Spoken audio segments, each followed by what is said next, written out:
brought attention to a deeply unsettling pattern in human relationships that many people only recognize when they are already emotionally entangled and struggling to break free. It's the way certain personalities, often described as narcissistic, respond when they start losing psychological control over someone they once influenced heavily. Most people naturally assume that when a relationship ends, or when they finally decide to set boundaries, the other person will eventually accept it, process it, and move on with their life. In healthy dynamics, that is usually true. But when you are dealing with someone driven by narcissistic patterns, the reaction does not follow normal emotional logic. The structure of engagement becomes distorted. Instead of accepting distance, they often escalate. When they realize they can no longer manipulate your emotions, predict your reactions, or shape your choices, they don't simply disappear or quietly detach. In many cases, they initiate a final psychological push, an intense, calculated effort designed to destabilize everything you have rebuilt within yourself. This is not ordinary conflict or emotional disagreement. It feels personal because it is aimed directly at your identity, your confidence, and your sense of internal stability. Without awareness of what is happening, a person can easily be pulled back into confusion, self-doubt, and emotional dependency, undoing months or even years of healing. Carl Jung suggested that what unsettles such individuals most is not rejection itself, nor even being alone. The deeper trigger is the realization that the other person has become psychologically stronger and less dependent on them. When you no longer respond emotionally the way you used to, something fundamental shifts in their internal world. As long as you are emotionally reactive, seeking validation, approval, or clarity from them, they experience a sense of control and superiority. But once you begin operating from self-awareness, emotional detachment, and inner certainty, the balance of power quietly collapses. This is why endings with such individuals can feel more intense than the relationship itself. Your independence is not interpreted as growth, it is perceived as defiance. And defiance, in their psychological framework, is something that must be corrected or broken down. It is important to understand that they are not simply trying to win you back. The deeper drive is to dismantle the version of you that stopped needing them. If this is misunderstood, their behavior can easily be mistaken for passion, regret, or emotional attachment. In reality, it often reflects an attempt to restore dominance and emotional control. In their internal experience, relationships are rarely about mutual understanding or emotional connection. They are about hierarchy, influence, and control of perception. Carl Jung's exploration of the shadow aspect of personality helps explain this dynamic. Individuals with strong narcissistic traits often struggle with acknowledging their own insecurities, so those traits get projected outward onto others. By projecting their unresolved shame, flaws, and fears onto someone else, they preserve an internal image of superiority. When you are confused, emotionally unsettled, or seeking their approval, that projection system works smoothly. You become the emotional container for what they cannot consciously accept in themselves. In that state, you are essentially mirroring back the image they prefer to see while absorbing the emotional weight of what they refuse to acknowledge. This is what keeps the dynamic imbalanced and psychologically consuming. However, the moment you begin establishing boundaries, trusting your own judgment, and withdrawing emotional dependence, the entire structure begins to destabilize. Jung described this kind of shift as a reversal of psychological power. In simple terms, the person who was once dependent starts becoming independent, and that change disrupts the established identity of the other. For the narcissistic structure, this is not just uncomfortable, it is threatening. The moment you stop playing the role of validation source or emotional responder, their internal sense of stability begins to weaken. The identity they built around influence and control starts losing its foundation. At this stage, their behavior often changes dramatically. When charm, guilt, or emotional manipulation no longer produce results, they may shift into more aggressive psychological strategies. One of the most common is projection, attributing their own behaviors, intentions, or insecurities onto you. Suddenly, the very traits they display can be reflected back at you through accusations or distorted interpretations. This creates confusion, especially for someone still emotionally recovering, because it can feel like reality itself is being questioned. The intention is not resolution, it is disruption, an attempt to regain interpretive authority over your sense of self. What makes this phase particularly disorienting is how quickly their tone can shift. One moment there may be silence or emotional distance, and the next there may be intense criticism, blame, or character attacks. This inconsistency is not accidental. It reflects an internal reaction to perceived loss of control. From their perspective, your strength is directly tied to their weakness. Your clarity feels like their exposure. Your emotional independence feels like their loss of relevance. Because both identities were previously entangled, your growth forces an internal contradiction they cannot easily resolve. Jung's perspective suggests that this collapse of internal balance is why such individuals may react so strongly when someone begins to individuate, meaning when they begin to develop a stable, independent sense of self. Your healing, in that sense, is not just personal progress, it disrupts the psychological system that relied on your emotional availability. As this process continues, they may adopt more subtle and targeted tactics. One of the most damaging is what can be described as strength inversion, where your progress is reframed as a flaw. Instead of your boundaries being recognized as healthy, they are labeled as coldness. Instead of your independence being seen as growth, it is portrayed as selfishness or arrogance. This creates a psychological pressure point. Phrases like "you've changed," "you're not the same anymore," or "you used to be different" are not neutral observations. They are designed to make you question whether your healing has actually made you worse. The goal is to destabilize your confidence in your own transformation. Over time, this can create an internal conflict where you begin to doubt the very progress that once helped you escape the dynamic. And that is precisely the intention behind the behavior, to pull you back into emotional uncertainty where control can be reestablished. Understanding this pattern changes everything. What appears as emotional intensity, anger, or sudden shifts in behavior is not random. It is often a reaction to perceived loss of psychological influence. And once you see it clearly, it becomes easier to recognize that what feels like chaos is not evidence of your failure. It is evidence that the old system of control is breaking down.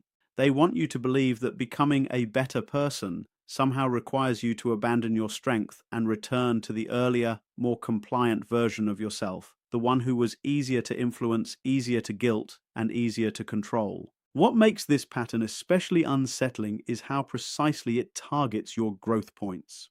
There is a kind of psychological accuracy in the way it unfolds.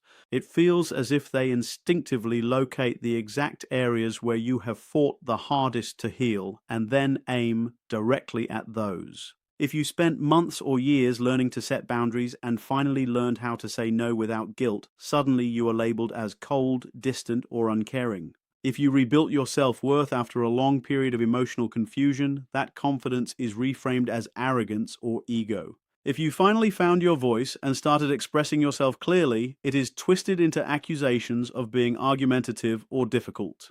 The pattern is consistent. Everything you work to strengthen in yourself becomes something they try to make you feel ashamed of. At its core, this is an attempt to create psychological contraction. The goal is not just disagreement, it is shrinkage. If they can make you feel uncomfortable with your own growth, you may begin to self-edit, soften your boundaries, or question whether your progress was a mistake. And that is exactly what they rely on. Shame is used as pressure, because shame has the power to make a person voluntarily step back into old roles. They want you to feel so uneasy in your empowered version of yourself that you unconsciously drift back into the smaller, quieter, more self-sacrificing identity they once benefited from. From their perspective, they are not simply losing a relationship, they are losing access to a version of you that responded predictably. The version that reacted quickly, forgave easily, explained too much, and questioned themselves more than they questioned others. So, when they say things like "you've changed," it is rarely a neutral observation. It often carries an implied message that your change is inconvenient, unacceptable, or wrong. What they are really resisting is not your personality, it is your autonomy. You need to recognize a crucial reversal here. When they describe your strength as a flaw, they are not accurately evaluating you. They are reacting to the fact that your strength no longer serves their control. The parts of you that they now criticize are often the same parts that finally made you free. This is why the phrase "I miss the old you" carries such emotional weight. On the surface, it sounds like longing or affection, but underneath it often means something very different, a desire for the version of you that had fewer boundaries, less awareness, and less resistance. It is not the loss of you they are grieving. It is the loss of access to you. And once you understand that, the entire emotional illusion begins to weaken. Their criticism stops looking like truth and starts looking like resistance to your independence. What they call selfishness is often just self-protection. What they call attitude is often clarity. What they call distance is often healing. In a strange way, their discomfort becomes evidence of your progress. Because a person who is still easily controlled does not provoke this level of pushback. Carl Jung's ideas about individuation help frame this shift more clearly. When a person begins to develop a stable sense of self, separate from external approval, they become less manipulable. They stop functioning as a reflection of someone else's expectations and start operating from internal alignment. And for someone who relied on emotional influence, that shift feels like loss of control. When emotional manipulation stops working, a second strategy often appears: nostalgia-based influence. Instead of attacking your growth directly, they begin reaching backward into memory, trying to reopen emotional pathways that once kept you attached. They may recall the early phase of connection, the moments that felt warm, effortless, and full of emotional intensity. They bring up shared jokes, private moments, or periods where you were more emotionally open and dependent. Phrases like, "remember how things used to be," or "we were so good together back then," are designed to do something very specific. Shift your focus away from your present clarity and back into a romanticized version of the past. This is not random reminiscing. It is emotional repositioning. The goal is to make your current boundaries feel heavy by comparison, to make your growth feel like loss, to make your independence feel like loneliness, and slowly to make you question whether becoming stronger was worth the emotional distance it created. But what this tactic often leaves out is context. Those good times were frequently built on imbalance, on your flexibility, your forgiveness, your emotional overextension. The peace of that period often depended on your silence, your compromise, and your willingness to absorb more than you should have. So when nostalgia is used as a pull, it is important to recognize what is being selectively edited.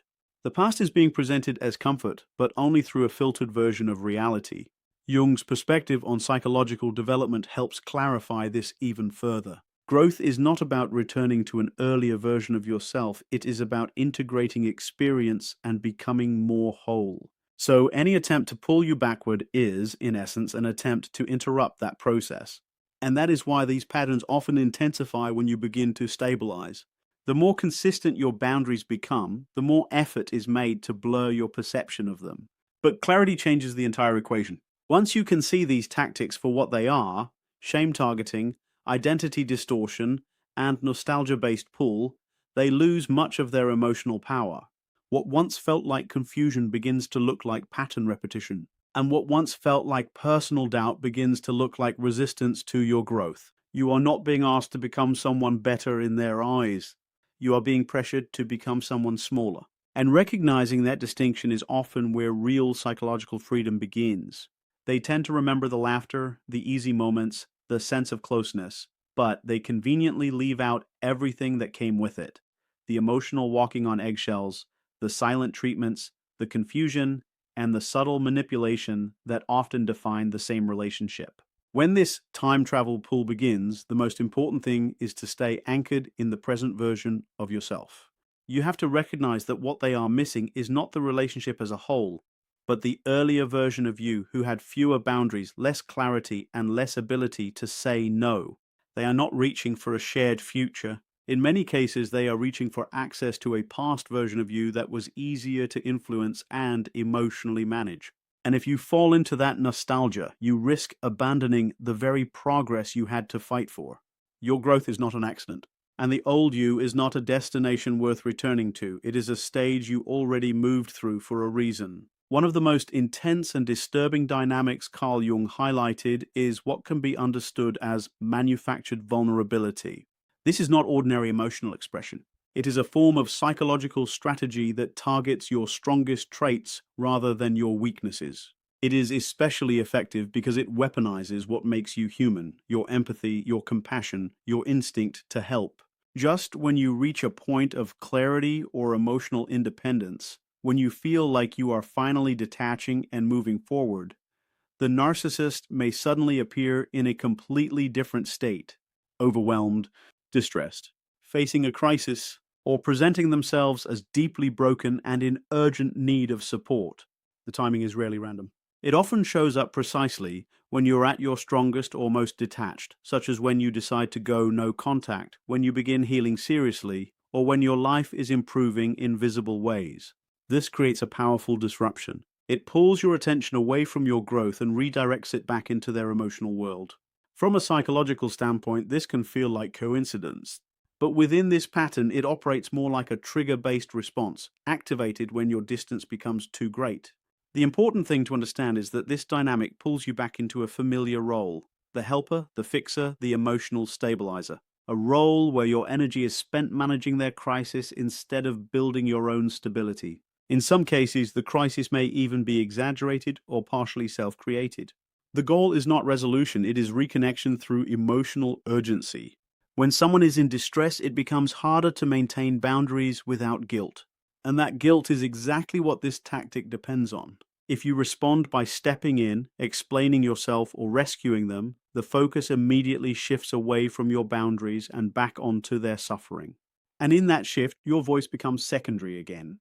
Jung's insights suggest that this is not just about attention, it is about regaining psychological positioning. When you are pulled back into caregiving, your growth is interrupted and the old imbalance is temporarily restored.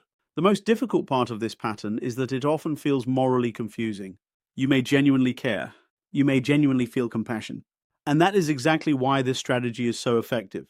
But compassion without boundaries becomes self-erasure. At its most extreme, this pattern can involve situations where the person's instability appears self-inflicted or amplified through their own actions. Financial chaos, interpersonal conflict, emotional breakdowns, sometimes repeated in cycles that always seem to require your intervention. From the outside, it can look like vulnerability. But within this pattern, vulnerability becomes a tool to redirect responsibility. And if you challenge it or refuse to engage, the narrative can quickly shift again, sometimes framing you as uncaring, cold, or abandoning them in their lowest moment. This creates a psychological bind. Either you help and lose yourself, or you refuse and feel like the villain. This is why Jung's concept of differentiated compassion becomes so important. Differentiated compassion is the ability to acknowledge someone's pain without taking responsibility for solving it.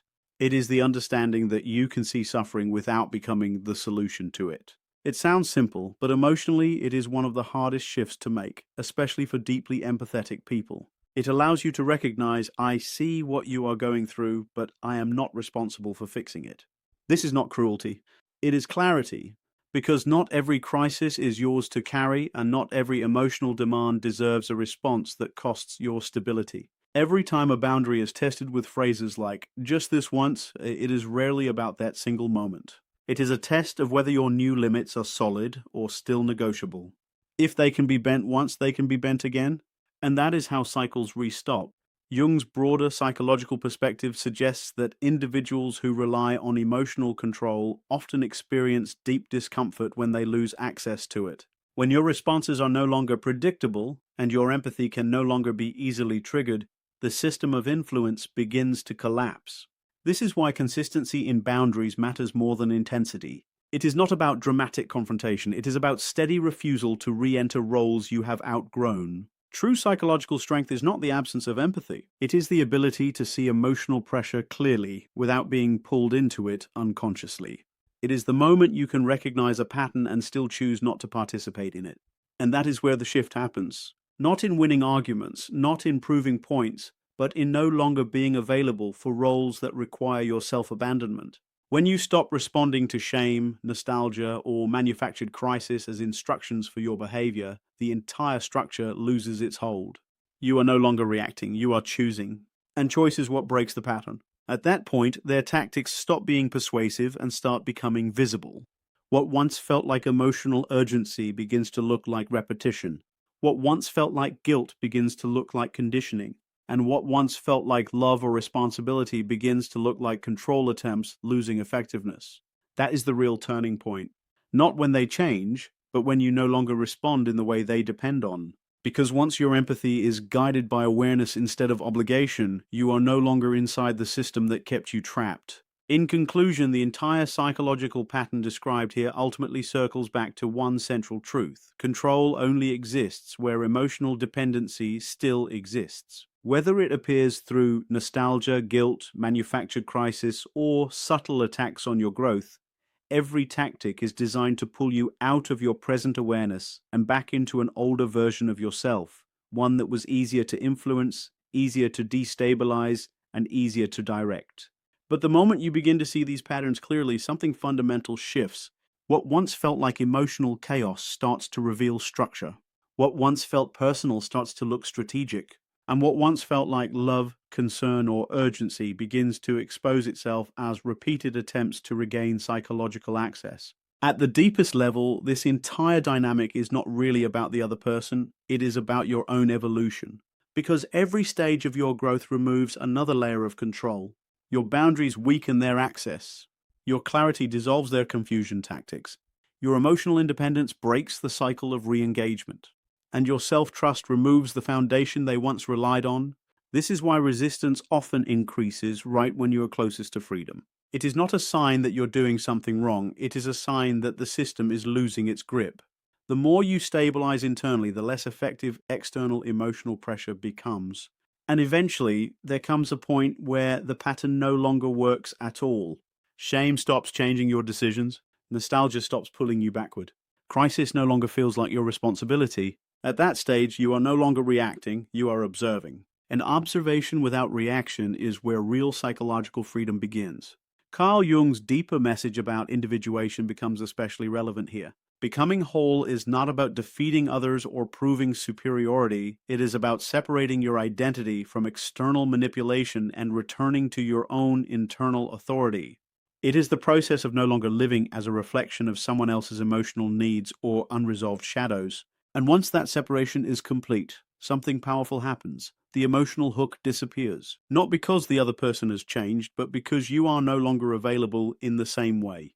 The dynamic cannot survive without participation, and without participation, it collapses. At that point, the most important realization emerges. You were never losing anything by walking away from control-based dynamics. You were recovering something: your clarity, your stability, your emotional autonomy, and your right to exist without being psychologically managed. This is the final shift. You stop asking whether you are being too harsh, too distant, or too independent, and you start asking a far more accurate question. Does this interaction require me to abandon myself in order to maintain it? If the answer is yes, then distance is not rejection, it is protection. And in the end, the real conclusion is simple but profound. Your strength was never the problem. It was always the reason you became a target for manipulation in the first place. But it is also the reason you eventually become free. Because once a person fully returns to themselves, fully grounded, fully aware, and no longer negotiable emotionally, there is nothing left to control. And that is where the story truly ends. Not with conflict, not with explanation, but with quiet, irreversible self-possession.